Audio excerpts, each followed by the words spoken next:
A narrativa prossegue e diz, um pouco adiante, já agora fazemos a leitura toda, um pouco adiante, Jesus vê Tiago, filho de Zebedeu.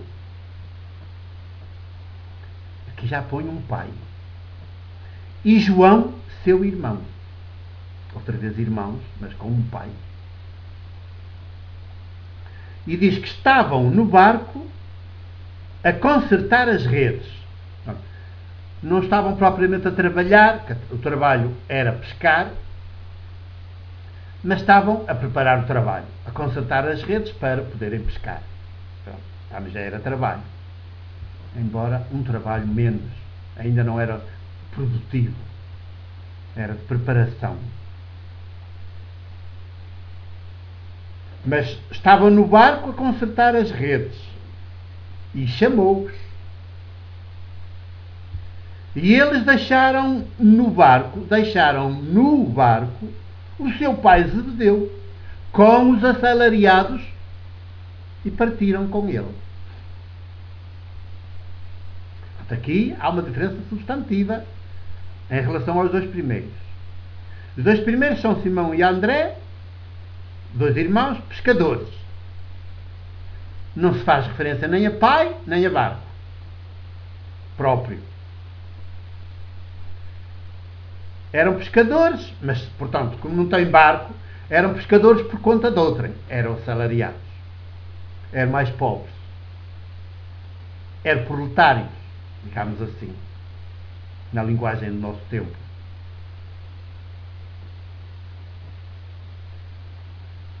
Farei de vós pescadores de homens, e eles deixam as redes e seguem-no.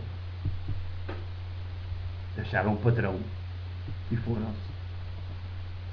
Os outros também são irmãos, mas têm a presença do pai, e o pai é um poder, o que indica que eles já estão ainda muito subalternizados, ainda estão um pouco autónomos. O pai ainda é que decide, é aquela sombra sobre. Parece que ainda precisa de intermediários. Estes ainda estão um pouco desenvolvidos, ou menos desenvolvidos que os outros. Ainda andam ali um bocado sob a alçada do pai. O pai é pai e é patrão.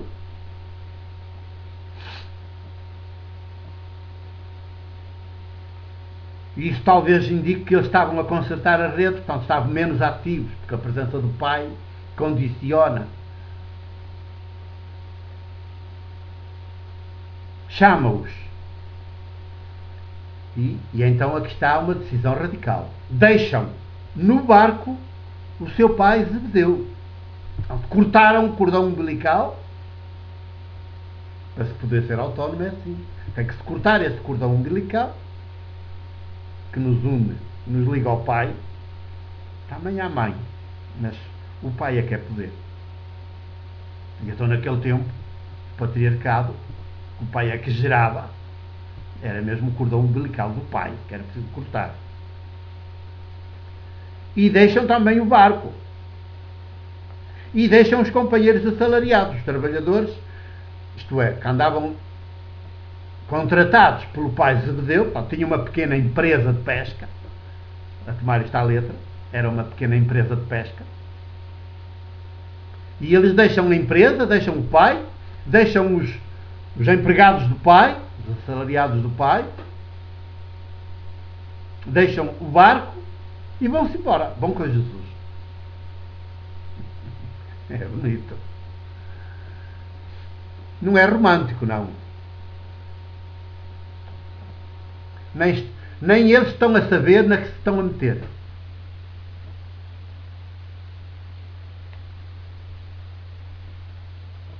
Agora, podemos interrogar-nos como é que há esta disponibilidade, assim, e entenderemos melhor à medida que aprofundarmos esta narrativa. Porque a narrativa não é um relato jornalístico, já sabemos. Os evangelhos utilizam elementos históricos, como numa reportagem jornalística se utiliza, Mas depois a narrativa que fazem é teológica. Portanto, pretendem revelar como é Deus do reino, o Deus do reino, e como é o ser humano na sua relação com este Deus do reino. Portanto, é a preocupação teológica. E Deus do reino, já não é nada ídolo. Não é um Deus que está em cima da gente, mas que nos habita. Não é um Deus que nos diminui, mas que nos potencia até ao máximo. Até ao limite e para lá do limite. Foi o que fez com Jesus. Porque Jesus abriu-se e deixou. Levou para lá do limite do humano. Sua morte na cruz é aquela grande explosão que ultrapassa o limite do humano. Digamos, o limite histórico do humano. Porque fica sempre humano, claro.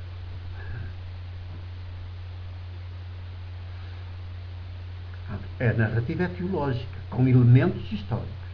Então é uma construção. Por isso é que temos 4 evangelhos e 4 formas de apresentar este chamamento dos discípulos, distintas umas das outras.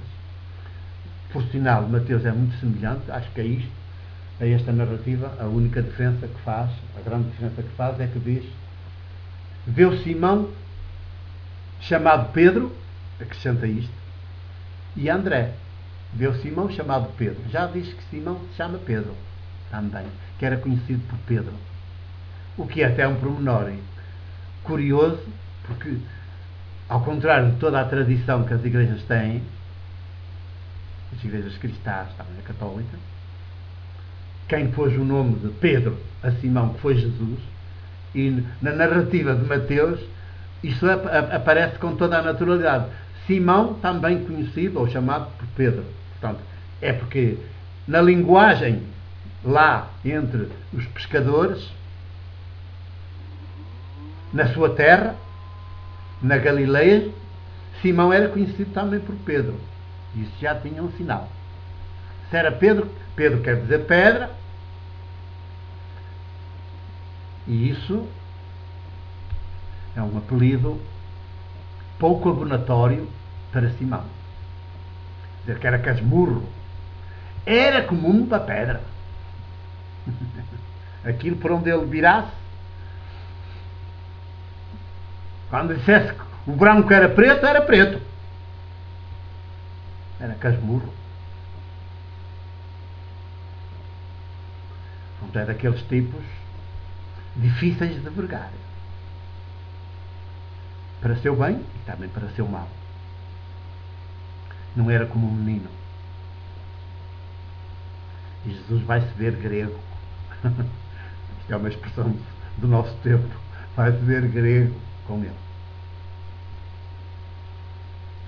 E Simão, conhecido por pedra, também se vai ver grego com Jesus. Digamos que o choque que se vai dar mais forte é precisamente entre Jesus e Simão Pedro. Porque ele é um chefe. É um chefe de grupo. E chefe na linha do poder. E agora? Mudar esta cabeça. Esta mente. Portanto, a Jesus certamente que cativou o facto de perceber que Pedro tem capacidade de liderança, de líder, de animador, de congregador. Mas como era na linha do poder, é o seu desastre. Jesus também é este ser humano com capacidade de animação, de liderança, mas é maiútico. Maiútico. Isto é, junto dele todos crescemos. Ao contrário, junto de Pedro os outros diminuíam. Baixava a bolinha. Ele era o chefe do poder. Achava que tinha poder sobre os outros. Sobre o seu grupo, que o tinham escolhido para ser o secretário-geral do partido. Ou para presidente. É, porque de partido político se tratava, pensa. Já prosseguia.